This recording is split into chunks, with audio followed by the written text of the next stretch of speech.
my normal daily activities. I teach music, and I couldn't teach music for several months because just sitting hurt. Just sitting in one place was too much pain for me to sit and actually teach my music. So it became, before the surgery, it was impossible. I was in so much pain all the time that taking care of anything, my daily activities and my 5 children, was just, it felt like it was impossible. Miss Beverly had the unusual circumstance of having had back problems and some leg problems that had gone on for a couple of months, but then became abruptly worse, so much so that she actually had to come to the emergency room. At that time, she had already had an MRI. We identified that there had been a large disc herniation, essentially cutting off all the signals from her brain down to her legs. Surgery is a scary thought, especially when it has to do with your back. I mean, everything that our life revolves around has to do with our back. I mean, walking, everyday tasks. I was very afraid to have back surgery. I think that there is an assumption that nobody wants surgery. This is also true with the case of Miss Beverly. I'm sure that she also did not want to have surgery. But the real question is really not whether you want to have surgery or not. Nobody wants to have surgery, but whether the option of surgery is better than the alternative.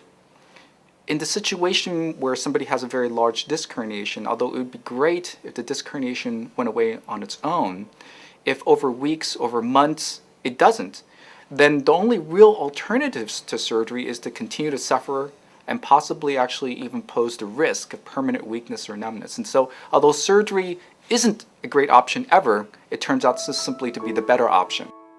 Dr. Tang was very knowledgeable. He knew the symptoms I had and what needed to be done. He was very good at explaining different procedures that were my options. He gave me a lot of options, and at that point I really just had the one option because my nerve damage was going into my legs. But he is very honest, and if you were to see him for a back issue of any kind, I feel confident that he would be very honest and say, okay, this is what you do need, this is what you don't need, and that his knowledge of what he does overrides everything else. We brought her to surgery and were able to take the pressure off the nerve by removing the fragment of disc that was causing the trouble. And once doing so, this allowed her nerves to recover, allowing her to regain her strength, sensation, and also treating the pain. As soon as I had surgery, the pain that radiated from my back down my legs was no longer there. And to regain the feeling back into my leg and in my foot took time. And the pain was definitely better.